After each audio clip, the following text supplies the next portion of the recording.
Hey, welcome to the ESIS Project, where I play one game from every series in Smash. Today is part 2, which is about Melee, which is why it's so short. You can watch part 1 here, and when all the parts are done, there will be a supercut video that is, the whole thing and the way it was meant to be viewed. If you want to watch that and it's out, then it will be in the description. Yeah, that's about it. On with the show. That's the game. Moving into the realm of Melee. Oh my god, we're all in Melee. Next up is Ice Climbers, and well, it's not like I had much of a choice with this one. Ice Climbers is a simple game, you climb ice. It was actually an arcade game that was brought to the NES, and that's all the interesting history for this game. Wait, they had to change the appearance of the seal enemies to be tiny yeti guys to prevent connection to the seal clubbing problem. Like, okay, nobody actually cares about Ice Climbers. The only reason people care about Ice Climbers is because they're in Smash, and it wasn't even like they were put in Smash because people really wanted to see their favorite game get represented. No, it was because Melee needed a retro character, and Sakurai thought having two characters at once was a fun gimmick to help them stand out. That's it. Seriously, here's when Nintendo first showed off the opening for Melee. Here's what the crowd had to say about Ice Climbers.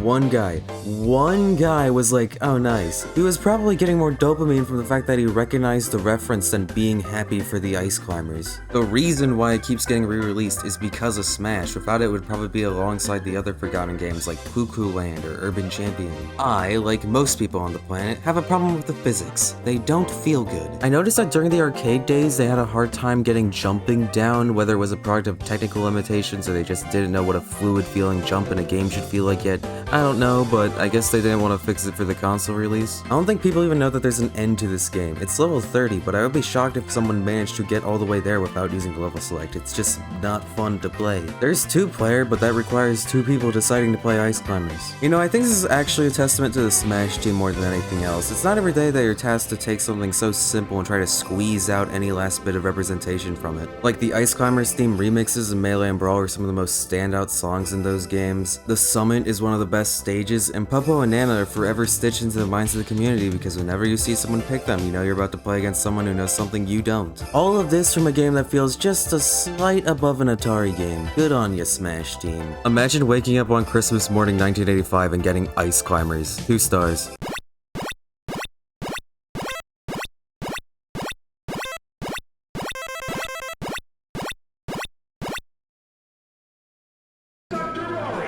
That's the game. Playing the NES one because let's be honest, these are all the same game. It's not like Tetris where there are a multitude of different games with their own theming and slight gameplay tweaks. Nah, these are all identical. But I can't really fault them because the game is good. Lining up the pills, knocking the viruses, getting them points. It's all satisfying and its gameplay is still not aged a day. And I guess it's harder to make themes for Dr. Mario because Tetris, that's just blocks in a void. This has to stay Doctor themed and in the Mario universe, I guess. I like cranking it up to level 20 sometimes and just trying to win. I usually don't, but it's fun. Like, I mean, isn't this what it's all about? Playing some good-ass video games. It's good shit, and it gave us not 1, but 2 banging tracks. You can't get mad at Dr. Mario. What else are you gonna get mad about? The existential dread? Dog, that's just a feature of the universe. What are you gonna do about it? Go to therapy? You're gonna need someone with a doctorate for that. You know, this NSO thing comes with some special versions of the game that are usually just save states or versions of cheat codes enabled. And for Dr. Mario, you get a save state of just before beating level 20 on high speed, revealing that the viruses were actually aliens.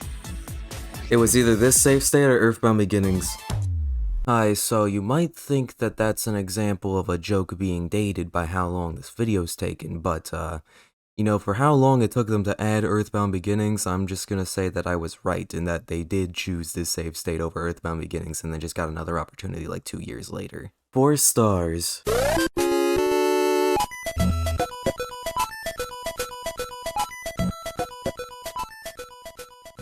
Okay, let's knock out 7 characters. Fire Emblem is a series that is extensively tied to Smash. Marth and Roy's inclusion in Melee later allowed the series to come outside of Japan, and then Nintendo thought the only way the series to be profitable was to add more characters until we were cursed with Corrin. Most problems facing the human race can be traced back to Corrin being added to Smash. But let's not start on that and instead talk about the game, and with all these characters, I chose the one that doesn't have any of them.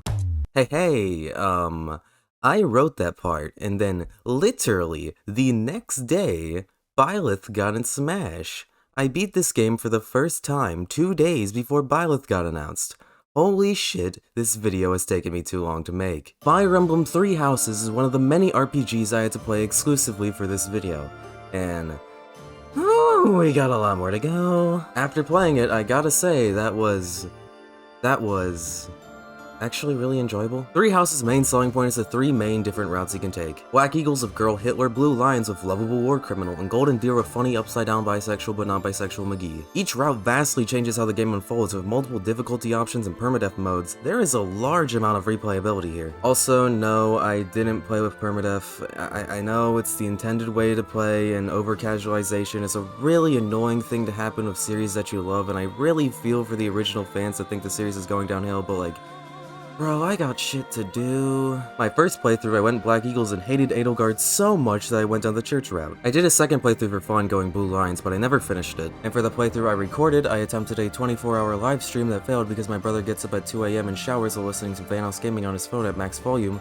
But I played Golden Deer, so that was fun. The combat is like chess. It's really easy to understand when you're actually playing it, you don't need to worry that much. Where normal RPGs throw you 5,000 small battles that waste your time, Three Houses gives you 50 longer battles that are less annoying as piss. Three Houses I felt was a lot more fun because it lets you skip all the annoying as hell parts. You can fast forward battle animations or skip them entirely. There's a lot of strategy, sure, the normal basic combat and moving your funny chess dudes around, but then you have the support systems where characters will gain buffs if they're near other characters that they become friends with, gambits, weapon durability, leveling stats in the classroom, rare items, and a bunch of other funny doodads. Fire Emblem is all about the characters, and you have a ton of them. Edelgard was a social experiment to see if they can make Hitler but an anime girl and see if people would still simp over her. The answer for a large majority of fans was yes, and that should scare you. Lorenz, who has the worst haircut of all time. Bernadetta, who hides in a room and is scared to talk to people, which made 80% of the Fire Emblem fanbase go, she is just like me, for real. Claude, who is funny and who was absolutely supposed to be a bi-romance option, but they wussed out. Gilbert, who is a very sad, depressed old knight who feels immense guilt over his past and neglects his daughter. The developers named him fucking Gilbert. Hubert, do you think he's evil? Ingrid, who is the most generic girl character I've ever seen. And you know, just all the girls in general who probably have enough fan art drawn of them to rival the amount of atoms in your home. Also, the stuff outside of battle is pretty fun too. You have a fishing minigame, you can explore the outside and talk to everyone, you can earn stuff for fighting by talking to people enough, and yes,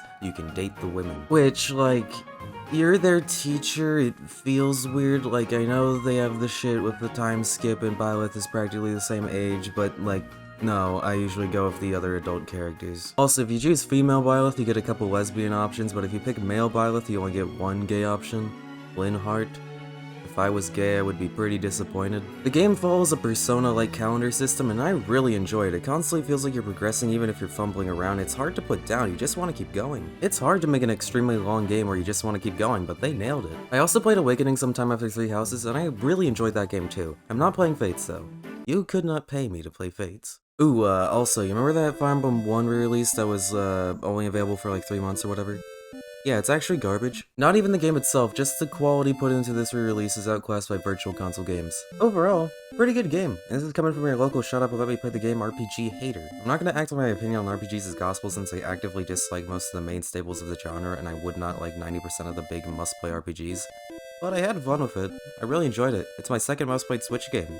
4.5 stars, that sounds about right, yeah? Ooh, toxic. How are you gonna play the Game & Watch games? You have to get an actual Game & Watch system, right? Wrong! Y'all forgot about the Game & Watch gallery on Game Boy. There's 4 of these games and you let them slip your mind, you simple-minded cretin. Game & Watch Gallery 1 is the most simple of the series, but that's fine since I can blow through it faster. It has Manhole, Fire, Octopus, and Oil Panic. Manhole, you raise manhole covers so people can walk over them. Fire, you bounce people out of a burning building. Octopus, you try to collect buried treasure and bring it back to your boat while avoiding the octopus arms. And Oil Panic, you try to catch oil and throw it out to the sky without letting it spill. Only 4 games in this collection, which kinda sucks because in the future games they would have a lot more, but for a Game Boy game this still works, I guess. I always kinda liked how Game & Watch games kinda looked like old Disney shorts, like come on, these always reminded me of like 40s cartoons. These gallery collections also come with modern remakes of the games of Mario characters and also changing up some of the mechanics to make them more exciting. I really like these new versions, but I can't help but think they do the originals a little dirty. Like, the gap between this and this is pretty jarring. These also give the Game & Watch franchise music, which I gotta wonder why these tracks were never remixed for Smash. It was probably to give Flat Zone and Mr. Game & Watch that sort of otherworldly vibe that make him stand out that much more, even in Ultimate with all the other characters, and honestly, I really love how they treat Mr. Game & Watch, but it makes these collections just that little bit more forgotten. But then again, the Flat Zone themes are certified bangers and should be entered into the Library of Congress, so win some, you lose some. All of these games are really great collections, and I wish that we could maybe get a Game & Watch Ultimate Gallery collection or something with remakes of every Game & Watch game, but I guess they can't afford the rights to Snoopy Tennis anymore. Pick these up if you ever get the chance. They are incredibly good and make me say, damn, now that is an underappreciated video game. 4 stars.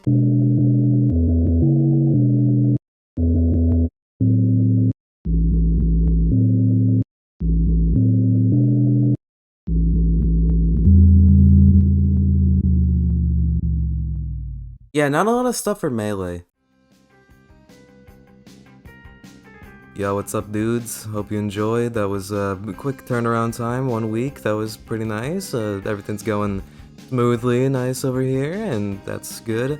Brawl is next, and that's one's gonna be pretty sick. We got some good games there. Sorry for this one being short, but you know, that's you know, just how it be sometimes when you're doing Melee.